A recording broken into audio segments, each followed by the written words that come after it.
Shalom Bapak Ibu Saudara yang dikasihi Tuhan. Saya yakin dan percaya selalu ada sukacita bagi kita semua orang percaya yang mengasihi Tuhan. Mari kita siapkan hati kita, sebentar kita akan memulai ibadah kita berdoa. Bapa yang baik dalam surga, kami percaya hari ini Engkau siap memberkati kami Tuhan lewat ibadah online kami. Pujian penyembahan firman-Mu yang kami dengarkan, yang kami naikkan Tuhan semua hari ini, Engkau siap melawat setiap kami. Terpujilah nama-Mu Bapa, di dalam nama Tuhan Yesus kami berdoa, haleluya, amin. Selamat beribadah, Tuhan Yesus memberkati.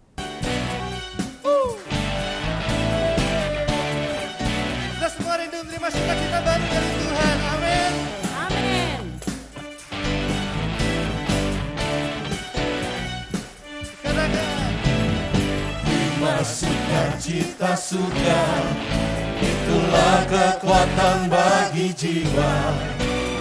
Dapat rasakan kasih-Nya di tengah badai yang bergelora. Terima sukacita surga, itulah kekuatan bagi jiwa. Dapat saksikan kuasa-Nya, taklukkan badai yang bergelora. Haleluya,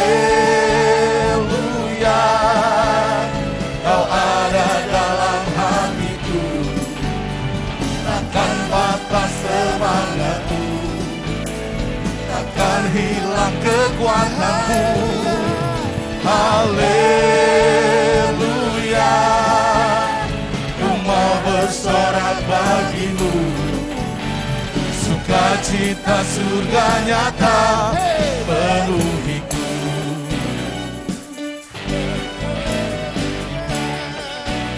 Sama-sama kita terima sukacita. Terima sukacita surga, itulah kekuatan bagi jiwa. Dapat rasakan kasih-Nya di tengah badai yang bergelora.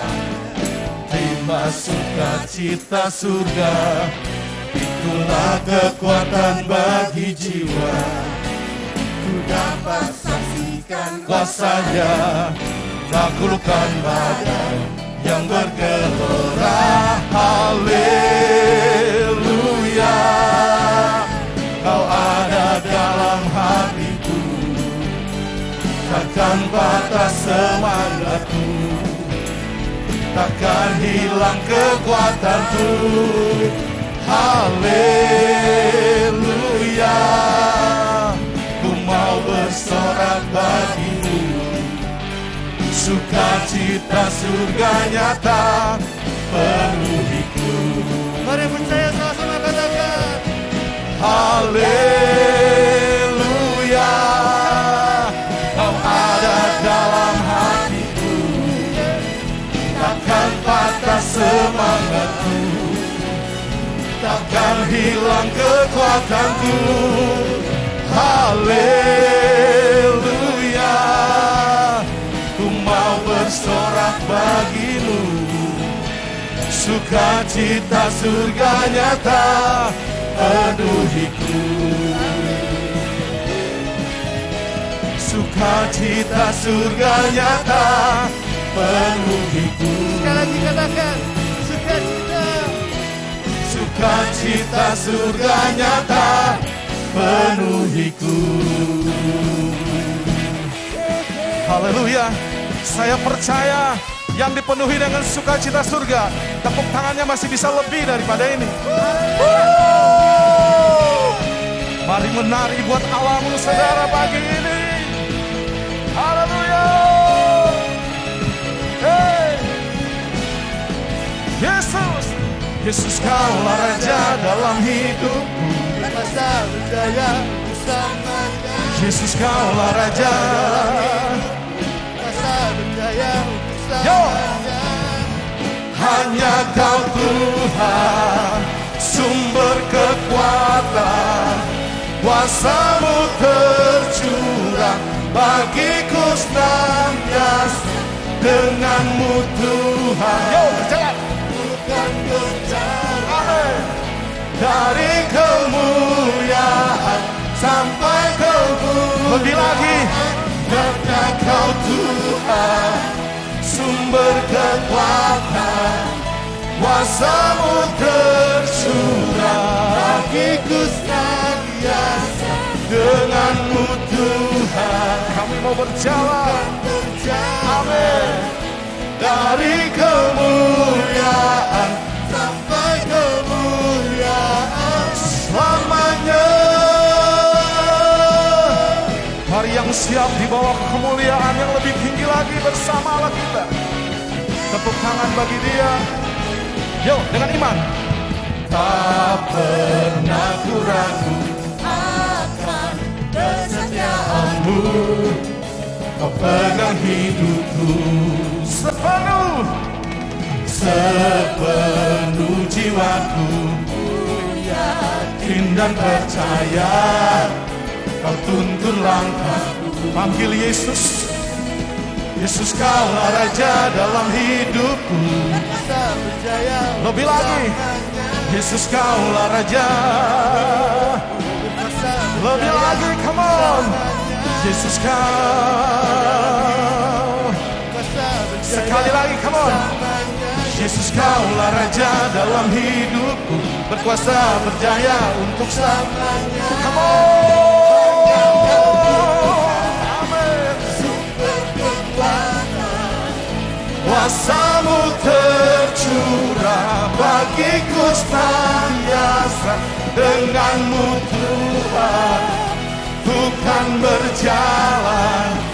Dari kemuliaan sampai kemuliaan. Sekali lagi Bapak Ibu saja. Hanya Kau Dengan iman. Yesus sumber kekuatan. Haleluya. Bersama Tuhan. Dengan-Mu Tuhan ku kan berjalan. Dari kemuliaan sampai kemuliaan selamanya.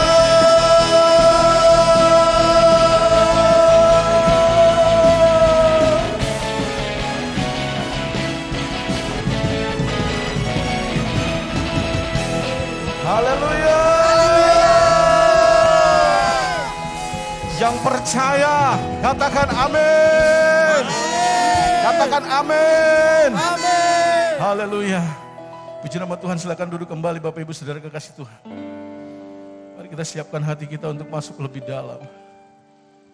Untuk menyembah Allah kita. Ora basanda barababa. Ripatak haralaba shanda baralaba baba baba. Shikaralaba lalaba lalaba. Shakaralaba lalaba lalaba lalaba. Mau selalu bersyukur, selalu bersyukur. Kau Tuhan yang setia, yang selalu menolong. Ku mau selalu bersyukur, selalu bersyukur. Kau Bapa-Ku yang setia. Ku mau selalu bersyukur, selalu bersyukur. Kau Tuhan yang setia, yang selalu menolong. Ku mau selalu bersyukur, selalu bersyukur. Kau Bapa-Ku yang setia. Mari boleh tepuk tangan buat Tuhan Yesus. Dia baik, Dia baik. Dengan apa ku membalas kasih-Mu yang ku terima dari-Mu. Dengan apa ku membalas cinta-Mu. Oh Yesusku, ku mau selalu bersyukur, selalu bersyukur.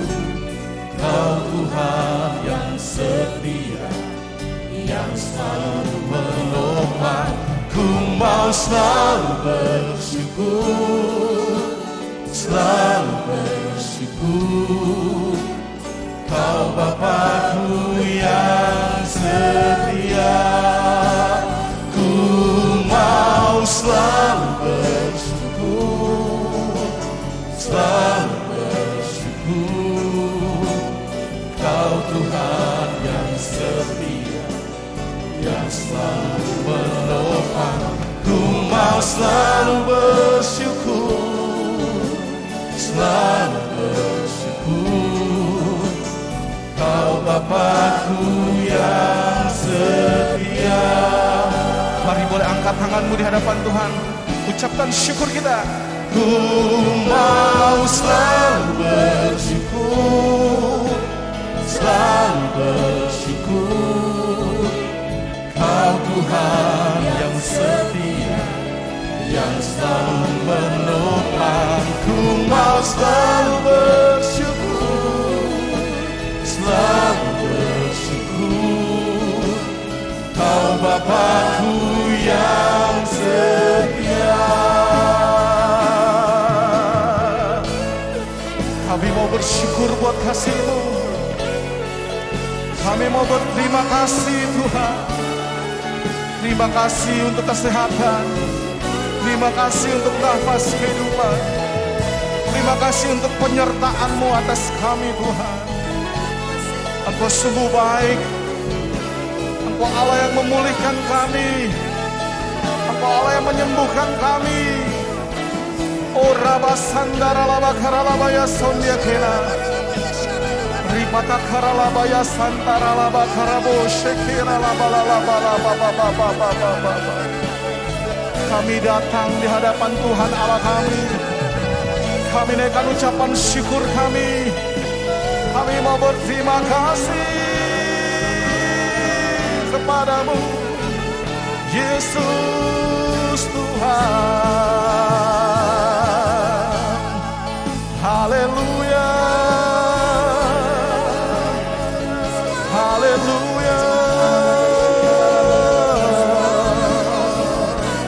Syukur kami bawa kepadamu Yesus. Engkau Allah yang menyembuhkan kami. Engkau Allah yang menyembuhkan sakit kami. Engkau Allah yang luar biasa bagi kami. Yesus, Yesus, kami memanggil nama-Mu. Sekiranya Engkau berkenan hadir menjumpai setiap kami pagi ini, Aba. Kami rindukan pelukan kasih-Mu ya Aba. Kami rindukan lawatan-Mu pagi ini atas kami. Oh Yesus, Ku mau selalu bersyukur, selalu bersyukur. Kau Tuhan yang setia, yang selalu menopang. Ku mau selalu bersyukur, selalu bersyukur. Kau Bapa-Ku yang setia. mari biar Bapak Ibu saja. Ku mau selalu.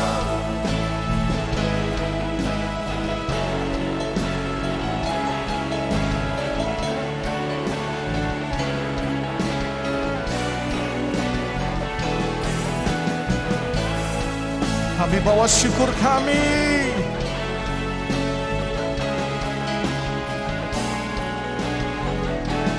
Sekali lagi bersama. Ku mau selalu bersyukur, selalu bersyukur. Kau Tuhan yang setia, yang selalu menopang. Ku mau selalu bersyukur, selalu bersyukur. Kau Bapa-Ku yang setia. Ku mau selalu bersyukur, selalu bersyukur. Kau Tuhan yang setia, yang selalu menopang. Ku mau selalu bersyukur, selalu bersyukur, Kau Bapa-Ku yang setia. Lebih lagi, Ku mau selalu bersyukur, selalu bersyukur. dari tempat ini, dari gerejamu di tempat ini, kami bawa syukur. Engkau baik, selalu baik Tuhan.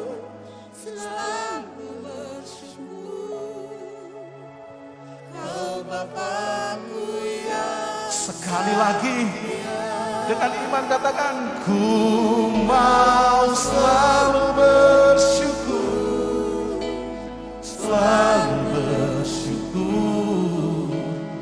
Kau Tuhan yang setia, yang selalu menopang.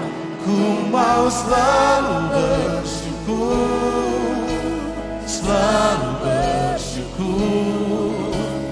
Kau Bapa-Ku yang setia. mari boleh sambil bangkit berdiri, katakan, Ku mau selalu bersyukur, selalu kami bersyukur Tuhan.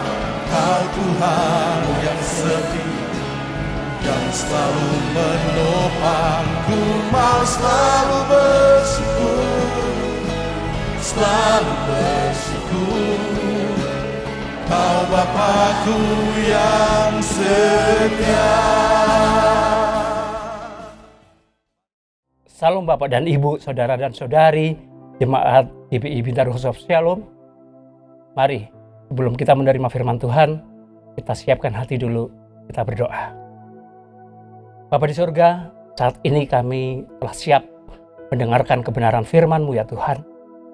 Kami menyerahkan roh tubuh jiwa kami dalam tangan-Mu. Berfirmanlah atas kami ya Tuhan. Roh Kudus, pimpin kami sebebas-bebasnya. Sehingga Tuhan Yesus, kami dapat menangkap rema apa yang Tuhan berikan bagi kami. Karena firman-Mu adalah firman yang mengajar, membimbing, dan menguatkan kami di dalam menjalani kehidupan kami sehari-hari. Di dalam nama Tuhan Yesus, kami telah berdoa dan mengucap syukur. Haleluya. Amin. Salam Bapak Ibu sekalian, 2 bulan terakhir umat Kristen di seluruh dunia merayakan 4 hal penting terkait dengan keselamatan. Yang pertama, pada Jumat 15 April, kita sama-sama merayakan Hari Jumat Agung, memperingati hari kematian Tuhan Yesus di atas kayu salib untuk menebus dosa dan menyelamatkan manusia. Kemudian yang kedua, pada hari Minggu tanggal 17 April, kita memperingati Paskah, kebangkitan Tuhan Yesus. Setelah Tuhan Yesus mati selama 3 hari, Tuhan Yesus dibangkitkan dari antara orang mati. Mati, kuasa kematian dihancurkan dalam nama Tuhan Yesus.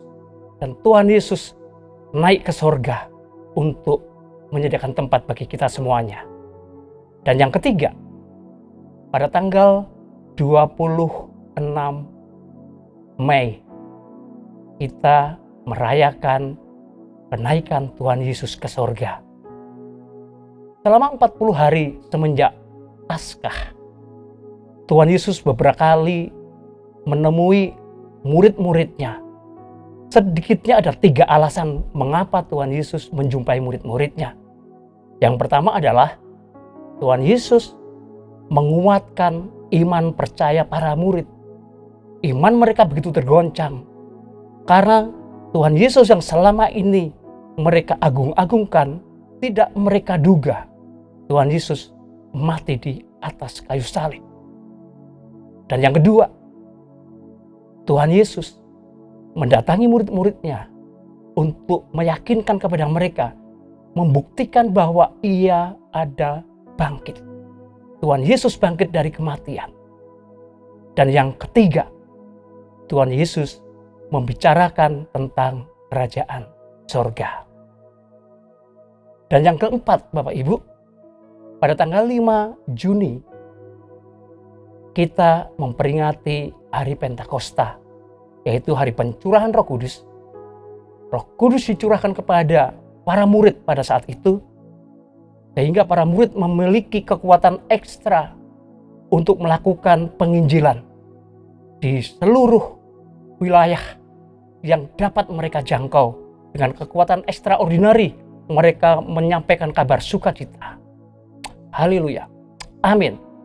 Nah, sejak kesatuan manusia ke dalam dosa, Bapak Ibu bisa membaca di Kejadian 3, manusia terpisah dengan Allah.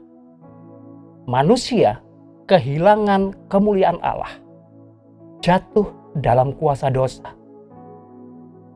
Jika sebelumnya manusia, dalam hal ini adalah Adam dan Hawa, dapat berkomunikasi secara face to face dengan Tuhan Allah, maka semenjak kejatuhan mereka dalam dosa, ada jurang pemisah yang sangat dalam yang memisahkan antara Allah dan manusia. Ada begitu jarak terbentang yang memisahkan antara Tuhan Allah yang Maha Kudus dan manusia yang sudah jatuh ke dalam dosa. Untuk berkomunikasi saja antara Adam, Hawa, dan Tuhan sudah ada pemisah. Pada waktu Tuhan Allah berjalan-jalan di Taman Eden, mereka ketakutan sehingga mereka menyembunyikan diri dan mereka malu di hadapan Tuhan. Bapak Ibu, apalagi tentang keselamatan.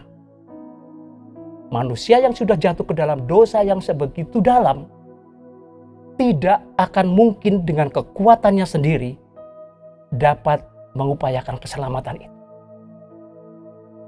Tanpa adanya pertolongan dari tempat yang maha tinggi, yaitu dari Tuhan Allah sendiri, maka tidak ada satupun manusia yang akan memperoleh keselamatan.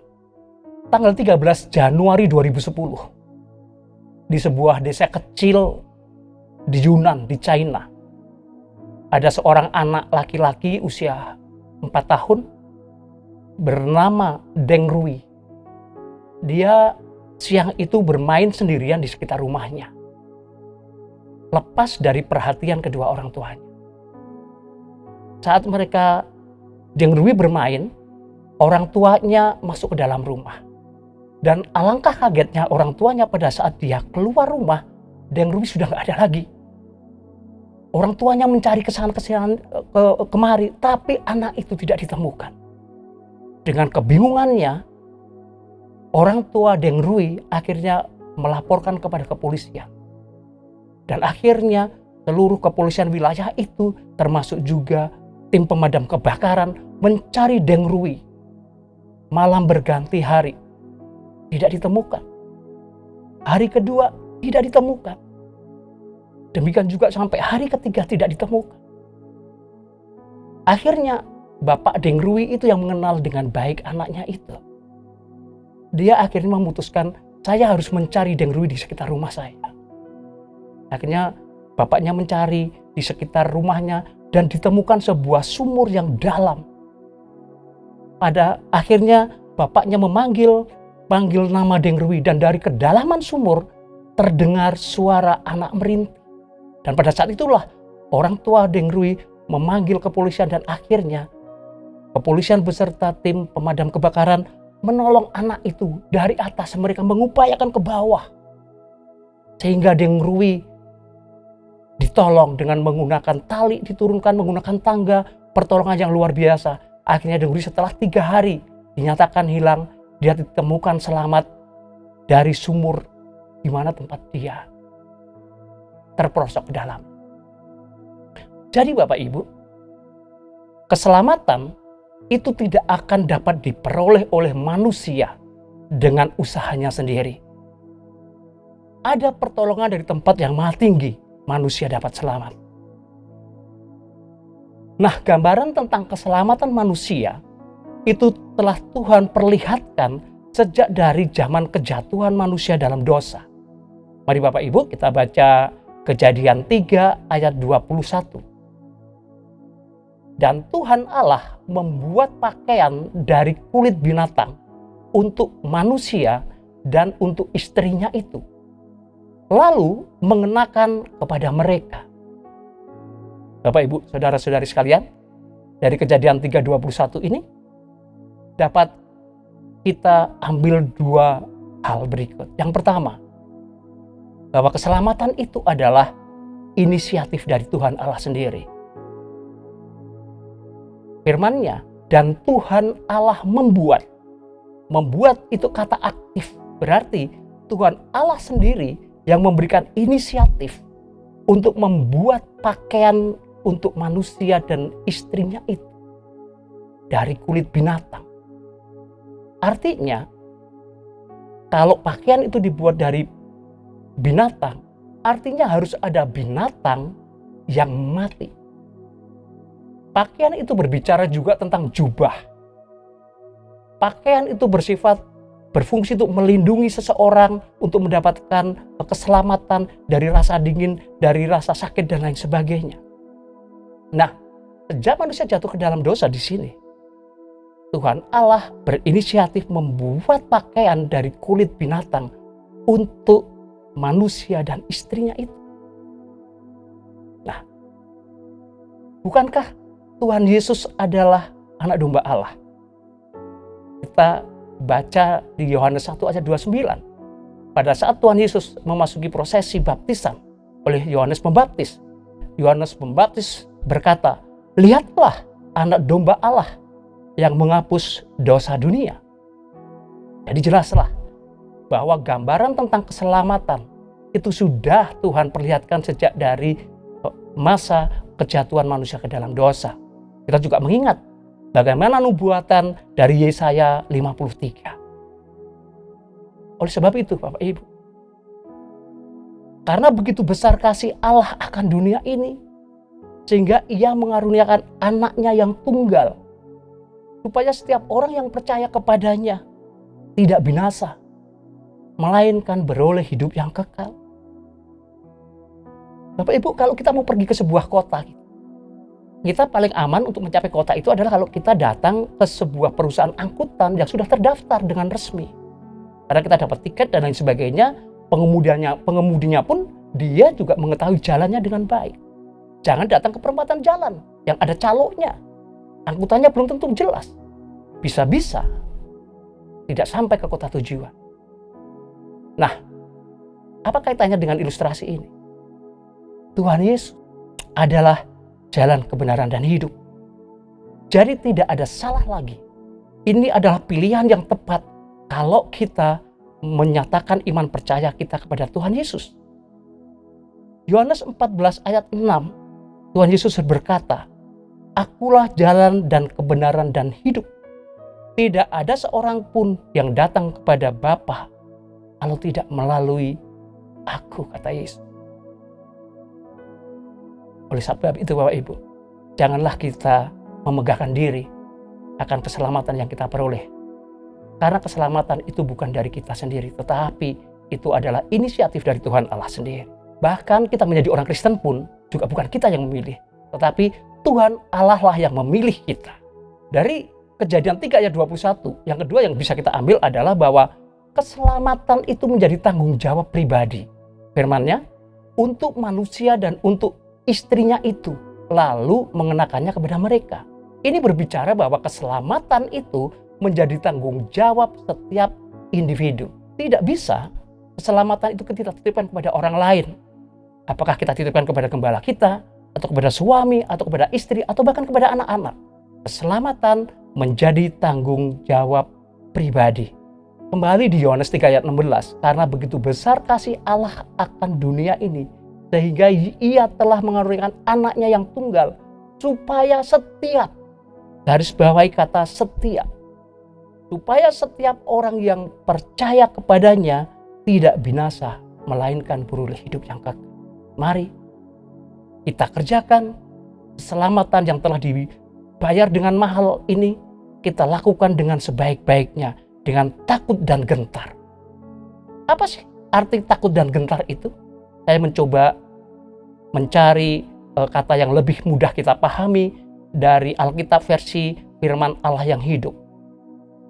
Takut dan gentar artinya diartikan begini, Bapak Ibu.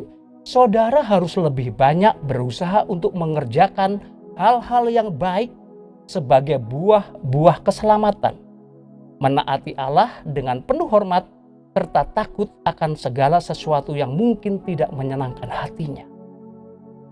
Itulah Bapak Ibu, arti dari takut dan gentar. Sebab itu Bapak Ibu, mari jaga diri kita, supaya keselamatan itu tidak hilang. Karena kemurahan Allah, aku menisihatkan kepada kamu, supaya kamu mempersembahkan tubuhmu sebagai persembahan yang hidup, yang kudus, dan yang berkenan kepada Allah. Itu adalah ibadahmu yang sejati. Bapak Ibu, mari kita koreksi hidup kita. Apa kita sudah benar di hadapan Allah? Apakah tubuh kita sudah memuliakan Allah? Ataukah kita tetap hidup dalam dosa? Saya percaya Bapak Ibu pasti akan mengambil sikap untuk mempersembahkan tubuh kita, bahkan seluruh hidup kita untuk kemuliaan Allah. Jadi jelaslah Bapak Ibu bahwa keselamatan adalah inisiatif dari Tuhan Allah sendiri. Lalu apa respon yang harus kita berikan? Karena keselamatan yang demikian mahal yang Tuhan berikan kepada kita. Ada 3 hal yang sedikitnya harus kita responi atas keselamatan ini. Yang pertama, kita harus menjaga keselamatan dengan sungguh-sungguh melalui hidup dalam kekudusan. Imamat 11 ayat 45b berkata, "Jadilah kudus, sebab aku ini kudus." Bapak Ibu, saudara-saudari sekalian, bagaimana dengan hidup kita? Apakah kita menjaga kekudusan kita? Ayo Bapak Ibu, jaga terus kekudusan hidup kita. Mazmur 23 ayat 3 dan 4. Siapakah yang boleh naik ke atas gunung Tuhan? Siapakah yang boleh berdiri di tempatnya yang kudus? Orang yang bersih tangannya dan murni hatinya, yang tidak menyerahkan dirinya kepada penipuan dan tidak bersumpah palsu. Ibu, mari kita hidup dalam kekudusan. Bersih hati kita. Jangan memiliki rasa dendam, rasa kecewa, sakit hati. Jika memiliki perasaan-perasaan itu, rasa-rasa itu, hal-hal itu, mari kita mohon ampun kepada Tuhan, supaya kita senantiasa kudus. Matius 5 ayat 8. Berbahagialah orang yang suci hatinya, karena mereka akan melihat Allah. Amin Bapak Ibu. Respon kita yang kedua, kita harus mengasihi jiwa-jiwa. Bukan setiap orang yang berseru kepadaku, kata Tuhan, Tuhan, Tuhan, akan masuk ke dalam kerajaan surga. Melainkan dia yang melakukan kehendak Bapakku yang di sorga. Demikian kata Tuhan Yesus. Jadi, Bapak Ibu, saudara-saudari sekalian, respon yang kedua adalah, mari kita mengasihi jiwa-jiwa. Apa mengasihi jiwa-jiwa itu artinya? Mari kita pergi menginjil. Mari kita lakukan amanat agung itu. Janganlah keselamatan yang kita terima itu hanya kita pergunakan sendiri, hanya kita pakai sendiri. Tapi mari kita kabarkan kabar sukacita, kabar baik ini kepada setiap orang yang ada di sekitar kita.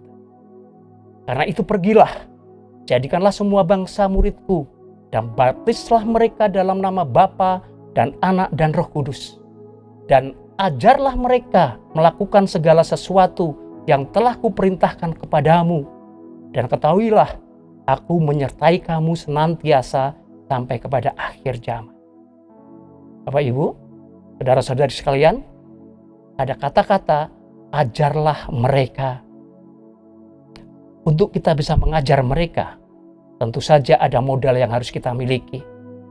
Apa modal itu? Kita harus menjadi murid dari Tuhan Yesus. Bagi seorang murid, dia akan meneladani gurunya. Bagi seorang murid, dia harus mengerjakan ujian-ujian yang diberikan oleh gurunya.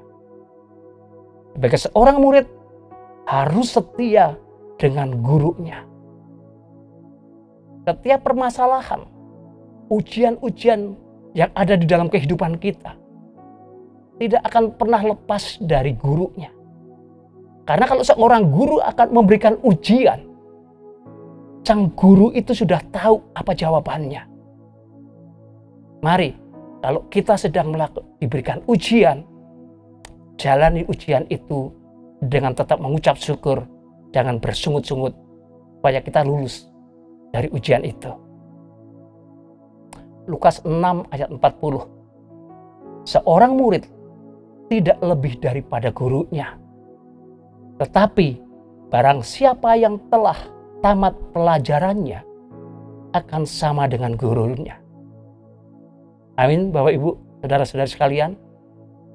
Mari kita terus menjadi murid yang setia, sehingga nanti kita akan memiliki karakter seperti guru kita, Tuhan Yesus. Kemudian respon yang ketiga, Bapak, Ibu, dan saudara-saudari sekalian. Kita harus melayani. Melayani siapa?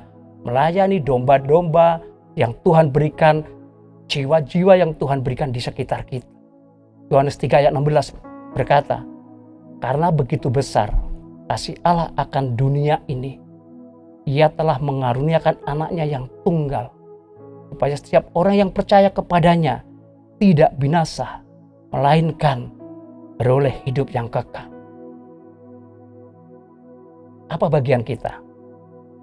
Selanjutnya, kita baca di 1 Yohanes 3 ayat 16. Demikian kita ketahui kasih Kristus, yaitu bahwa Ia telah menyerahkan nyawanya untuk kita. Jadi, kita pun wajib menyerahkan nyawa kita untuk saudara-saudara kita. Bapak Ibu sekalian, mari jangan egois dengan keselamatan yang kita terima. Mari kita mengasihi jiwa-jiwa di sekitar kita. Mari kita layani mereka. Siapapun yang ada di kiri kanan kita, layani mereka. Belum kenaikan Tuhan Yesus ke sorga, Tuhan Yesus secara khusus menemui Petrus. Dan Tuhan Yesus bertanya, Simon, anak Yohanes, apakah engkau mengasihi aku? Maka sedih Petrus, karena Yesus berkata untuk ketiga kalinya, apakah engkau mengasihi aku?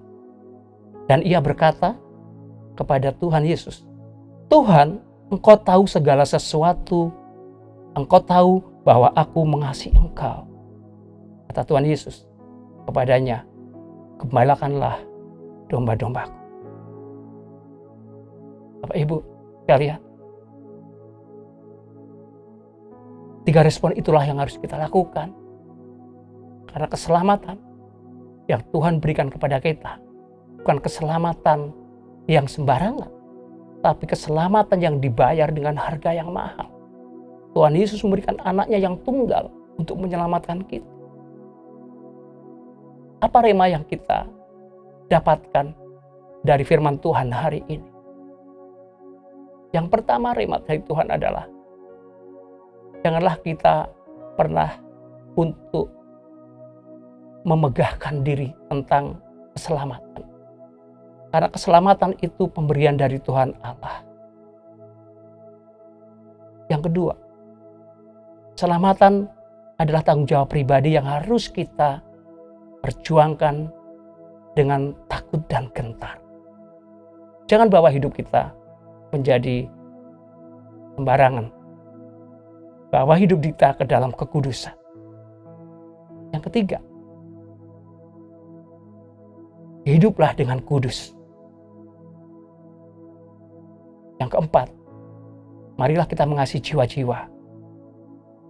Dan marilah kita melayani orang-orang, domba-domba yang Tuhan berikan di sekitar kita. Apakah itu sahabat, teman, keluarga, atau bahkan orang lain yang tidak Bapak, Ibu, saudara-saudari ketahui. Mari kita berdoa sehingga mereka pun juga Tuhan selamat. Mari Bapak Ibu, sebelum saya mengakhiri firman Tuhan ini, mari kita berdoa. Bapa di sorga, kami sungguh mengucap syukur ya Tuhan Yesus untuk firman-Mu yang Kau berikan pada kami semuanya ya Tuhan. Biarlah rema yang kami terima pagi hari ini kami pegang dengan kuat ya Tuhan. bahwa Engkau telah memberikan keselamatan ini bagi kami dengan darah yang mahal. Ajar kami untuk terbeban berdoa bagi jiwa-jiwa dan melayani mereka, orang-orang yang Tuhan taruh di sekitar kami, sehingga mereka pun juga memperoleh keselamatan yang sama bagaimana Tuhan menyelamatkan. Di dalam nama Tuhan Yesus, kami telah berdoa dan mengucap syukur. Amin. Terima kasih Bapak dan Ibu, saudara-saudari sekalian. Apabila Bapak dan Ibu memiliki pergumulan, silakan chat kepada kami dan kami nanti akan menghubungi Bapak dan Ibu. Selamat hari Minggu, Tuhan Yesus memberkati.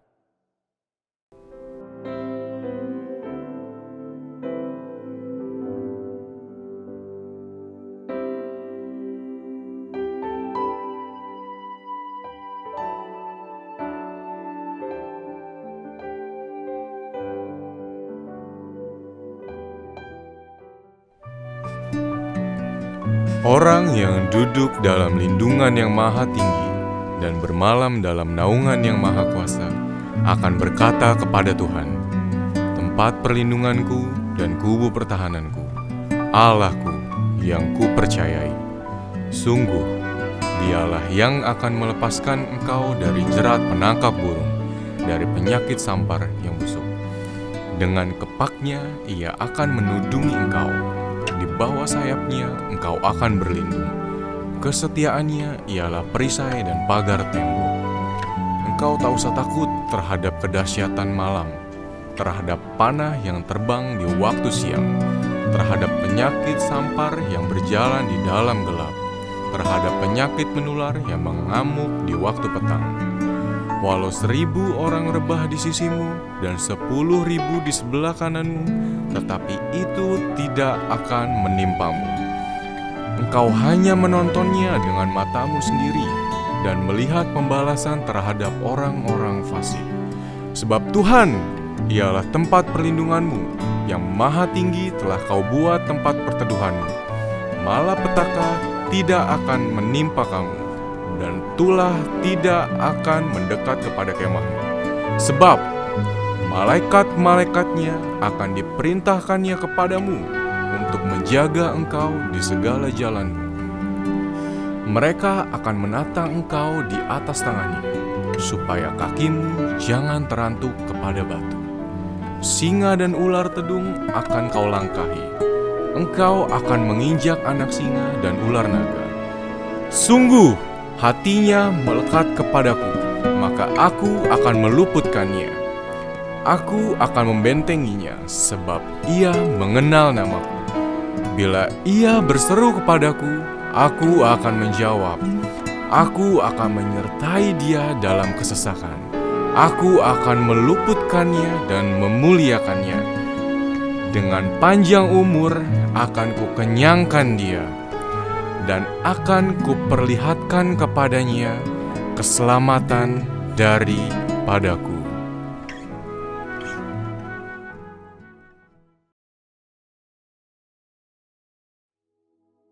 Shalom saudara, apa kabarnya? Pasti tetap bersemangat dan bersuka cita senantiasa. Nah, edisi Voice of Pentecost kali ini, kita akan membahas tentang tertanam di gereja lokal. Mungkin saudara pernah mengalami di mana aspirasimu ditolak di gereja lokal, atau pernah merasa dicuekin oleh gembala. Mungkin pernah dikecewakan, dan berujung kita pindah-pindah gereja, mencari tempat yang nyaman untuk beribadah. Saya ingin katakan bahwa saudara harus tetap tertanam di gereja lokalmu. Markus 4 ayat 26-29 memuat sebuah perumpamaan singkat tentang kerajaan Allah yang digambarkan dengan proses bercocok tanam. Ayat 27 berkata, lalu pada malam hari ia tidur dan pada siang hari ia bangun. Dan benih itu mengeluarkan tunas dan tunas itu makin tinggi. Bagaimana terjadinya tidak diketahui orang itu. Setiap proses untuk bertumbuh yang dialami sebuah benih terjadi di dalam tanah. Di tempat gelap, di mana tidak seorang pun yang bisa melihat dan mengetahuinya. Demikian pula dengan setiap kita sebagai benih. Ketika kita berkomitmen untuk tertanam di gereja lokal, kita akan mengalami berbagai proses yang mungkin tidak nyaman. Dan setiap proses tersebut tidak dapat dilihat oleh orang lain. Sayangnya, banyak orang yang menyerah ketika melewati proses krusial ini. Banyak yang tergoda untuk melihat rumput tetangga yang selalu terlihat lebih hijau dibandingkan rumput di rumah sendiri. Ingat, yang terlihat oleh mata kita hanyalah hasil akhirnya yang sudah tampak baik. Sementara yang tidak kita lihat adalah proses yang juga dialami oleh rumput tetangga ketika baru disemai dan masih di dalam tanah. Di era pandemi COVID-19 ini, di mana kita harus beribadah secara virtual, semua gereja berlomba-lomba dalam menyajikan konten yang terbaik, display yang estetik, musik yang menarik, dan kemampuan editing yang kekinian. Dalam sebuah survei yang dilakukan oleh Barna Research pada bulan Juli 2020 mengenai kehadiran jemaat lintas generasi dalam ibadah virtual di masa pandemi, 40% dari generasi baby boomer memutuskan untuk tetap tertanam di gereja lokal, 31% dari generasi X, dan hanya 30% dari generasi milenial yang tertanam di gereja. Padahal, benih yang terus-menerus dipindah media tanamnya akan membutuhkan waktu untuk beradaptasi di tanah yang baru. Dan tak jarang, benih itu akan mati dan tidak dapat berbuah lagi. Yohanes 15 ayat 2 menuliskan, "Setiap ranting padaku yang tidak berbuah, dipotongnya. Dan setiap ranting yang berbuah, dibersihkannya, supaya ia lebih banyak berbuah." Tuhan menginginkan pertumbuhan dari sebuah benih, dan agar benih tersebut dapat berbuah lebat kelak. Tentu saja, hal ini tidak dapat terjadi jika benih tersebut kerap dipindah-pindahkan. Jika kita tidak tertanam di gereja lokal, maka kita tidak dapat mengalami pertumbuhan yang sempurna. Bahkan tanpa kita sadari, kita bisa mengalami kematian rohani. Kita tidak dapat menikmati buah yang seharusnya dapat kita hasilkan apabila kita tertanam di gereja lokal. Lalu, apa hal-hal yang dapat terus mendorong kita untuk tetap tertanam di gereja lokal? Yang pertama, mengubah perspektif kita. Sekali lagi, ketika sebuah benih ditanam, ia diletakkan di dalam tanah yang gelap dan tak terlihat. Di situasi seperti inilah, perspektif kita harus dirubah. Ditanam sebagai benih atau dikubur seperti jenazah. Faktanya, di dalam tanah itu mungkin ada rasa kesepian. Tidak dilihat orang. Seakan-akan tidak ada jalan keluar. Saudara, kita bukan sedang dikubur, melainkan kita sedang ditanam. Jika kita berpikir bahwa kita sudah dikubur, maka tidak ada lagi pertumbuhan yang dapat kita alami.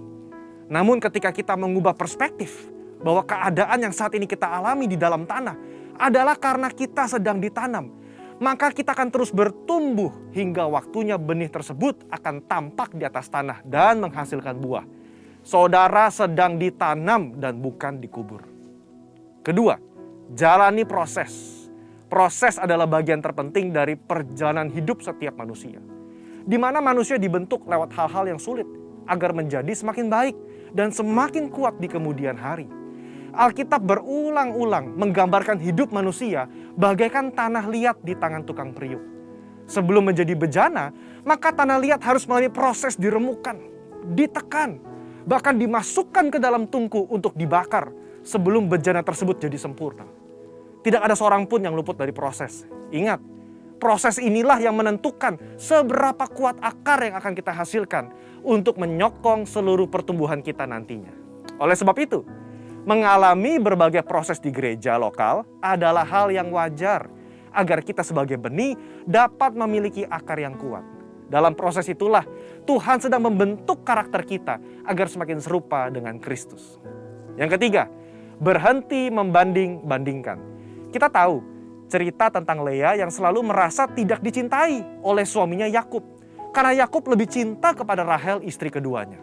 Pada saat itu, Lea melahirkan 3 anak laki-laki bagi Yakub, sementara Rahel mandul. Lea yang terus-menerus membandingkan cinta dari Yakub kepada Rahel merasa sedih, tertekan, kesepian, sampai ia mencurahkan perasaannya lewat arti nama yang diberikan ke 3 anaknya. Kalau Lea terus-menerus membandingkan dirinya dengan Rahel, ia tidak dapat melihat berkat yang diberikan Allah kepadanya, yaitu anak-anak yang dikaruniai. Sama seperti kisah Lea, ketika kita sibuk membanding-bandingkan, kita tidak bisa melihat berkat yang telah Allah sediakan. Dalam konteks ini, ketika kita terus membanding-bandingkan gereja lokal kita, pemimpin kita, rekan sepelayanan kita dengan gereja orang lain, kita tidak dapat melihat berkat dan tujuan yang telah Allah tetapkan ketika ia menempatkan kita di gereja lokal kita saat ini. Keputusan yang paling tepat bagi sebuah benih adalah untuk tetap tertanam di mana ia ditempatkan. Sebagai benih yang ditanam di gereja lokal, Mari ubah perspektif kita bahwa kita sedang ditanam dan bukan dikubur. Jalani proses dengan ucapan syukur dan berhenti membanding-bandingkan. Maka pada waktunya kita akan bertumbuh dan berbuah lebat. Sehingga buah tersebut dapat kita nikmati dan juga dinikmati oleh orang lain. Untuk penjelasan lebih lengkapnya dari tim teologi kami, silakan buka link yang ada di atas atau scan QR Code yang tersedia. Tuhan Yesus memberkati. Mari kita deklarasikan apa yang dimaksud dengan Pentakosta ketiga. 1. Pentakosta ketiga adalah pencurahan Roh Kudus yang dahsyat di zaman ini, melebihi yang terjadi di Azusa Street. 2. Pentakosta ketiga akan mengakibatkan penuaian jiwa yang terbesar dan yang terakhir sebelum Tuhan Yesus datang kembali. 3. Pentakosta ketiga akan membangkitkan generasi Yeremia, yaitu anak-anak muda yang dipenuhi Roh Kudus, cinta mati-matian kepada Tuhan Yesus, tidak kompromi terhadap dosa, dan akan bergerak untuk memenangkan jiwa. 4. Pentakosta ketiga lahir di Indonesia dan bergerak ke bangsa-bangsa. Gerakan ini dari timur ke barat dan akan kembali ke Yerusalem. 5. Pentakosta ketiga akan memberikan kuasa untuk menyelesaikan amanat agung, dan setelah itu Tuhan Yesus datang kembali. Mari kita bersatu di dalam doa. Tuhan Yesus, Bapa, terima kasih karena Engkau sudah mengutus hamba-Mu melayani di ibadah online ini. Terima kasih atas setiap perkataan yang Engkau taruh Tuhan. Memberkati kami, menguatkan kami Tuhan. Engkau berkati dia, Engkau berkati pelayanannya, Engkau berkati seluruh keluarganya. Engkau jaga kesehatannya. Kami juga mau berdoa untuk gembala sidang kami, Bapak Pendeta Dr. Insinyur Niko Nyoto Raharjo dan seluruh wakilnya. Visi dan misi dari surga turun kepada seluruh pemimpin-pemimpin kami, sehingga seluruh jemaat menerima visi dan misi yang daripadamu. Kami juga mau berdoa untuk gembala kami, Karayon 1E, Bapak Pendeta Beni Gunawan, dan seluruh staf penggembalaan. Engkau tambahkan Tuhan, Engkau pakai mereka lebih dahsyat lagi, memimpin kami Tuhan Yesus, semakin mengerti rencanamu Tuhan, untuk menuai jiwa-jiwa. Kami juga mau bersatu hati, berdoa untuk bangsa kami, Indonesia. Kami percaya rencanamu yang indah untuk bangsa dan negara Indonesia sedang terjadi. Kami percaya api Pentakosta ketiga turun, membakar masing-masing jemaat, memulihkan keluarga-keluarga, membangkitkan generasi-generasi muda. Kami percaya, haleluya. Tuhan, sekarang kami akan menerima berkat yang daripadamu. Mari angkat tangan saudara, terimalah berkat Tuhan. Kasih karunia yang berlimpah-limpah daripada Allah Bapa di dalam Anak yang tunggal Yesus Kristus. Persekutuan yang manis dengan Roh Kudus menyertai saudara sekalian mulai hari ini sampai Tuhan Yesus datang menjemput kita di awan-awan dan bahkan sampai selama-lamanya. Yang percaya bersama-sama katakan amin.